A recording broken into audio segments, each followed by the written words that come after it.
جب فوج سیاست میں مداخلت کرتی ہے،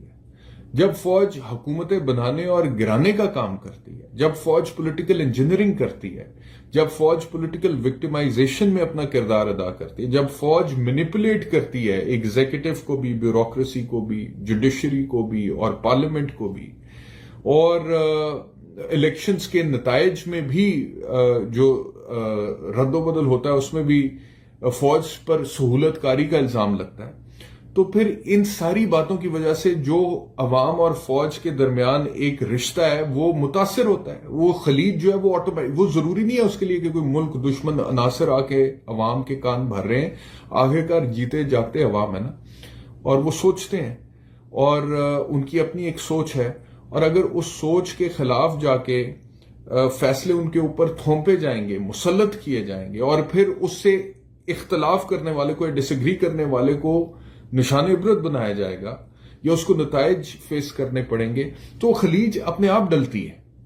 تو کہنے کا مقصد یہ ہے کہ میں یہ سوچ رہا ہوں کہ جب chief of the army staff general Asim Munir کو یہ احساس ہے کہ پاک فوج بہت بڑا کام کر رہی ہے ملک کی دفاع و سلامتی اور جغرافیائی سرحدوں کی حفاظت کا، اور خوارج اور ایکسٹرنل ہاسٹائل ایجنسیز کے ساتھ ڈیل کرنا، اور اس طرف ہندوستان اور دوسری طرف ٹی ٹی پی اور ان سارے تھریٹس سے پاکستان کی حفاظت کرنا، تو پھر عوام کو تو اپنے ساتھ رکھنا بہت زیادہ ضروری ہے. تو وہ جو عوام کے ساتھ رشتے میں فی الوقت دراڑ پڑی ہوئی ہے، اور وہ اس کی بنیادی وجہ پالیٹکس ہے، اور اس کی بنیادی وجہ سیاست میں مداخلت اور پولیٹیکل انجینئرنگ اور 8 فروری 2024 کے الیکشن کی چوری ہے، تو اس چیز کو کیوں نہیں ایڈریس کیا جاتا؟ اس کو کیوں نہیں ایک پرابلم کے طور پہ آئیڈینٹیفائی کر کے اس کو ریڈریس کیوں نہیں کیا جاتا؟ اس کے اوپر کوئی ایکشن کیوں نہیں؟ اچھا، اب اس کو، اور وہاں پہ جو اختلاف رائے کی آوازیں اس پوائنٹ آف ویو سے، from a political point of view اگر کوئی تنقید کرے تو اس کو ملک دشمن کیٹیگری میں ڈال دینا، یا جس طرح آپ خوارج کو ٹریٹ کر رہے ہیں اس طرح اس کو ٹریٹ کرنا، وہ اور زیادہ بگاڑ پیدا کرتا ہے. وہ بالکل ہی بربادی کی طرف لے جاتا ہے ملک کو، سوسائٹی کو، ریاست کو، لوگوں کو، ادارے کو بھی فار دیٹ میٹر. تو وہ جو سوچ ہے، یہ والی سوچ تو بہترین ہے، لیکن اس کے باوجود بہترین میں اس سینس میں نہیں کہوں گا کہ امپلیمنٹیشن میں کمی بیشی اس سینس میں نظر آتی ہے کہ پاکستان میں دہشت گردی کے حملے تو ہوئے ہیں نا، لوگ تو بیچارے شہید ہوئے، معصوم جانوں کا ضیاع تو ہوا ہے، گو کہ فوج کی بھی بڑی قربانی ہے. لیکن اگر آپ دنیا کے دیگر ملکوں کے ساتھ کمپیئر کریں کہ جہاں پہ انسانی حقوق اور لا اینڈ آرڈر اور یہ حفاظت کی جاتی ہے دہشت گردوں سے قوم کی، تو وہاں پہ ایک آدھ واقعہ ہو جائے تو اس کے بعد دوبارہ دوسرے تیسرے واقعے کی گنجائش ہو نہیں چھوڑتے ہیں. لیکن پاکستان میں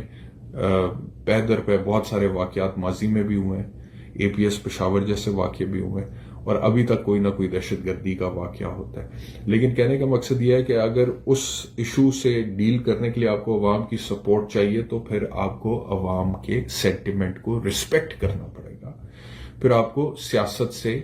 کنارہ کشی اختیار کرنا پڑے گی، پھر آپ کو اپنے آئینی رول میں آنا پڑے گا. نہیں تو پھر ظاہری بات ہے، جیسے پاکستان تحریک انصاف والے اس وقت سوشل میڈیا پر بات کر رہے ہیں کہ عورتوں کی عزت کی بات ہو رہی ہے، تو پی ٹی آئی کی وہ خواتین جن کو گھسیٹا گیا، جیلوں میں قید کیا گیا،